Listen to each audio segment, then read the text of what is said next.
Subscribe करें हमारे YouTube channel को और बेल आइकन को प्रेस करें हमारे लेटेस्ट वीडियोस को देखने के लिए।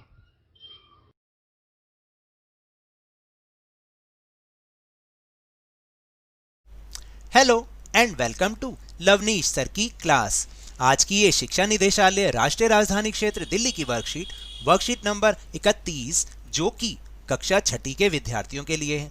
यह ली गई है गणित विषय से और इसमें हम जिस टॉपिक को आज इस वर्कशीट में समझेंगे वो है प्रायोगिक ज्यामिति, जिसके अंतर्गत एक रेखाखंड का लंब समद्विभाजक रूलर और प्रकार द्वारा रचना करना सीखेंगे। तो बहुत आसान है और मैं इसको आपको लाइव भी करके दिखाऊंगा। आप वीडियो को लास्ट तक जरूर देखिएगा। तो देखिए रचना के चरण क्या हैं, यानी कैसे कैसे वो हमें बनाना है। सबसे पहले किसी भी लंबाई का एक रेखाखंड AX, और ये जो आप देखिए ऊपर, आगे आपको बताऊंगा अभी, ये जो निशान है ये रेखाखंड का निशान होता है। आपने क्या किया, यहाँ पर एक रेखाखंड खींच लिया, जैसे कि यहाँ पे खींचा, और इसके दो बिंदु हैं जिनका नाम है AX। फिर इसके बाद दूसरा स्टेप, A को केंद्र मानकर प्रकार की सहायता से दो चाप लगाई, एक रेखाखंड AX के ऊपर और एक इसके नीचे, जैसा कि आकृति में दिखाया गया है। देखिए यहाँ पर ये नहीं बताया गया है कि आपको प्रकार को आधे से ज़्यादा खोलना है, यहाँ तक खोलना है, तब जाके आपकी ये चाप लगेगी। ठीक है, ऐसे ही ऊपर लगानी है और नीचे की तरफ भी लगानी है। फिर तीसरा स्टेप है कि X को केंद्र मानकर चरण 2 वाली त्रिज्या लेकर प्रकार की सहायता से दो चाप लगाएं। ये दो चाप पहले वाली चाप को B और C पर काटती है, जैसा कि आकृति में दिखाया है। तो यानी इसके बाद फिर आपको दूसरे बिंदु को केंद्र बिंदु मानते हुए, जैसे यहाँ पर केंद्र बिंदु मानते हुए आपको एक चाप ऐसे लगानी है और एक नीचे की तरफ। तो देखिए ये दोनों आपस में एक दूसरे को काटेंगी। इनका नाम रख दिया आपने B और C, और अगले चरण में आपने क्या किया, BC को मिलाइए, ये AX को M पर काटता है, और देखिए इस तरह से आप इनको आपस में ज्वाइन कर देना, मिला देना। तो ये बन गया एक रेखाखंड का लंब समद्विभाजक। ठीक है, तो अब इसके बाद अपने डिवाइडर का प्रयोग करके जांच कीजिए कि M रेखाखंड AX रेखाखंड का मध्य बिंदु है या नहीं। तो ये तो थी रचना। अब हम इसको लाइव भी करना सीखेंगे। तो देखते हैं अभ्यास में कौन से प्रश्न हैं। So now let's time for practice. अब समय है अभ्यास के प्रश्नों को करने का, यानी कुछ रचनाएं दे रखी हैं उसको करने का। तो देखिए बहुत आसान रचनाएं हैं, मेरे साथ आप इसको लाइव सीख सकते हैं। जैसे प्रश्न नंबर 1 है, 7.5 सेंटीमीटर लंबा एक रेखाखंड खींचिए और उसका लंब समद्विभाजक खींचिए। Draw a line segment of length 7.5 centimetre and construct its perpendicular bisector. तो करना क्या है, इस कंस्ट्रक्शन के लिए आपको एक कंपास यानी प्रकार, पेंसिल और एक रूलर यानी कि स्केल। देखिए बार बार शब्द यूज हो रहा है रूलर का मतलब है आपका स्केल। तो चलिए शुरुआत करते हैं। सबसे पहले आपको करना क्या है, 7.5 सेंटीमीटर लंबा एक रेखाखंड खींचना है, ये एक लाइन सेगमेंट खींचनी है 7.5 सेंटीमीटर लंबी। क्या करना है, मैंने आपको पहले की वर्कशीट्स में सिखाया है कि 7.5 के लिए आपको देखिए पहले आप ऐसे अपना स्केल रख लीजिए, 0 पर एक पॉइंट लगाइए और 7.5 तो यहाँ पर है, इसके बाद 5 छोटी लाइंस 1 2 3 4 5 यहाँ पर, और इसको आप आराम से ज्वाइन कर दीजिए। देखिए पेंसिल की नोक जरूर बनी होनी चाहिए, नहीं तो कंस्ट्रक्शन सारी खराब हो जाती है। ज्योमेट्रिकल कंस्ट्रक्शन में पेंसिल की नोक बनी होनी चाहिए। इसको हम कुछ भी नाम दे देते हैं, इसको हम नाम दे देते हैं AB 7.5। तो इसका निशान इस तरह से बनता है AB। ओके, अब आपको करना क्या है, A को सेंटर मानना है, A को केंद्र मानना है, और प्रकार की नोक यानी कंपास की जो नोक है, नुकीला हिस्सा, इसको आपको यहां रखना है और अपनी कंपास को, प्रकार को अंदाजे से आधे से ज़्यादा। देखिए ये इस वीडियो में ही बताया गया है, या आपके टीचर ही बता सकते हैं, और किसी चैनल में इसको नहीं बताया गया है। तो आप इसको आधे से ज़्यादा खोलेंगे अंदाजे से। मान लीजिए अंदाजा यहाँ पर ये हाफ है, आधा है, तो इससे थोड़ा सा ज़्यादा और खोल लीजिए, क्योंकि तभी दोनों तरफ से चाप लगेगी। आर्क लगेगी। अब हमें क्या करना है, सेंटर को मानते हुए देखिए इस तरह से पकड़ के, और एक चाप जिसको इंग्लिश में हम कहते हैं आर्क, ऐसे लगानी है, ऊपर भी और नीचे की तरफ भी, इस तरह से। देख रहे हैं? अब बी को सेंटर मानिए और इनको इस तरह से लगाइए। अब आपके सामने ये जो दो आर्क्स थी जहाँ इंटरसेक्ट कर रही हैं, दोनों चाप एक दूसरे को प्रतिच्छेदित कर रही हैं, वहाँ पे दो बिंदु और मिल गए, इसका नाम रख लीजिए सी और डी। और अब अपने स्केल से इन दोनों बिंदुओं को ज्वाइन करना है, मिलाना है। देखिए बहुत बराबर से मिलाइएगा, नहीं तो आपकी सारी रचना बेकार हो जाएगी, कंस्ट्रक्शन बेकार हो जाएगी। हिंदी और इंग्लिश मीडियम वाले दोनों के लिए मैंने इसलिए मैं बार बार बोल रहा हूँ क्योंकि ये दोनों में काम दोनों के बच्चों को समझ आ सकता है। ये इस तरह से आप इसको ज्वाइन कर दीजिए। ये बन गया आपका लंब समद्विभाजक, या फिर इसको इंग्लिश में कहते हैं परपेंडिकुलर बाइसेक्टर। चलिए अब चलते हैं दूसरे प्रश्न पर। दूसरा प्रश्न है 5.6 सेंटीमीटर लंबा एक रेखाखंड CD, ये रेखाखंड का निशान होता है, खींचिए और उसका लंब समद्विभाजक बनाइए। Draw a CD line segment, this is the sign of line segment of length 5.6 centimetre and construct its perpendicular bisector. So let's try. सबसे पहले फिर दोबारा से आपको क्या करना है कि स्केल को इस तरह से रखें और 0 पॉइंट पर एक डॉट लगा दें, एक बिंदु लगा दें। सॉरी, ये मैं थोड़ा सा यहाँ और साइड कर देता हूँ इसको, पेंसिल की नोक ज़रा सी टूट गई है, यहाँ पे हम लगा दें इसको।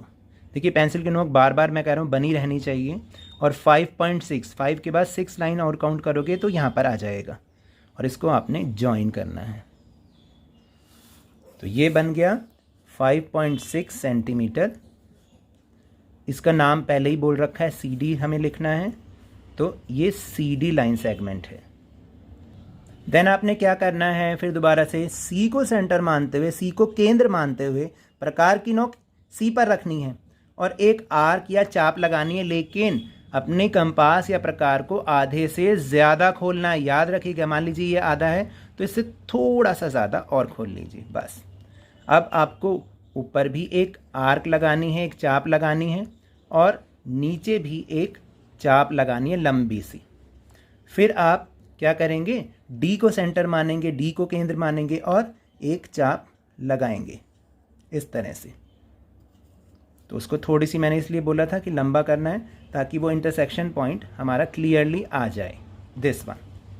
अब आपको क्या करना है, स्केल की सहायता से इसको ज्वाइन करना है,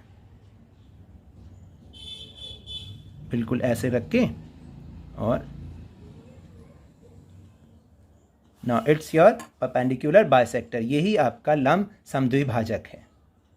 चलिए अब करते हैं तीसरा प्रश्न। ये बहुत इंपॉर्टेंट है और कई मैंने वीडियोस में देखा वो सिर्फ ऐसे ही करके बता रहे हैं, ऐसे करके कोई नहीं बता रहा जैसे कि मैं सिखा रहा हूँ। ऐसे करके आपको बिल्कुल एग्जैक्ट समझ में आएगा, क्योंकि केवल लाइन ऐसे ही हाथ से खींच देने से नहीं बात बनती। कंस्ट्रक्शन जब तक सीखी ना जाए तब तक कुछ नहीं हो सकता। लंबाई 12 सेंटीमीटर वाला एक रेखाखंड खींचिए, रूलर और प्रकार की सहायता से इसके 4 बराबर भाग कीजिए।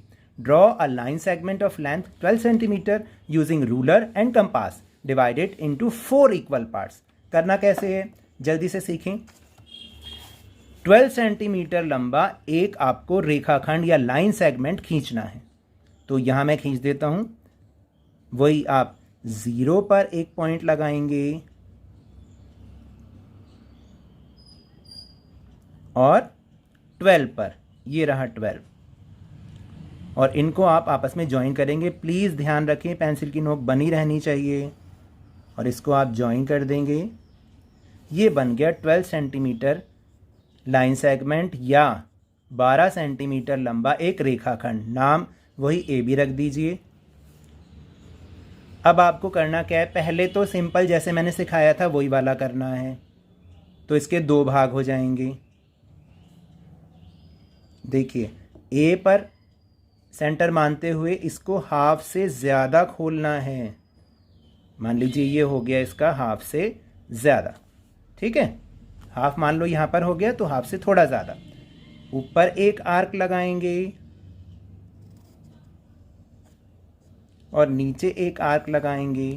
इसी तरह से बी को सेंटर मानते हुए इधर एक आर्क लगाएंगे और इधर एक आर्क लगाएंगे। मैंने इसलिए बोला था थोड़ी सी बड़ी आर्क लगाएं, बड़ी चाप लगाएं, ताकि उसका जो इंटरसेक्शन पॉइंट है, प्रतिच्छेदी बिंदु है, वो साफ हमें नज़र आ जाए। ठीक है, ये थोड़ा सा गड़बड़ हो गया था मेरे से, इसको आप बिल्कुल एग्जैक्ट बनाएं। अब ये तो 2 पॉइंट आ गए, इसको तो आपने यहाँ मिला दिया।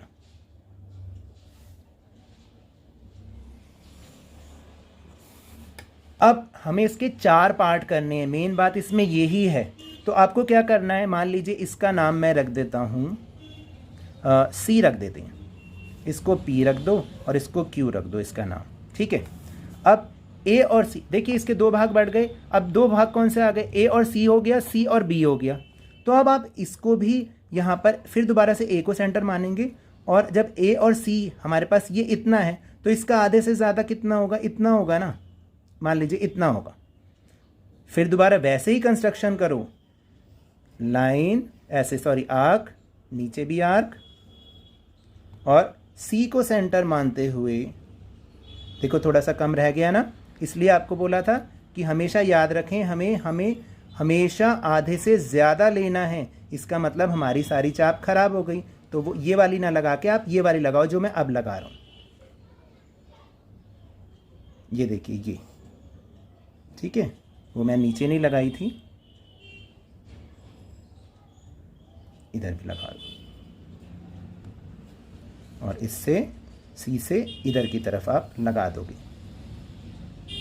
तो आपको क्या करना है, ये जो पहले वाली है ना, इसको मिटा देना, क्योंकि वो गड़बड़, उससे फिर क्या होगा कि आप कंफ्यूज हो जाओगे।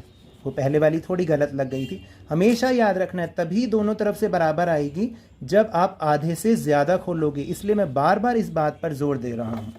तो देखिए, इसको आपने मिला दिया,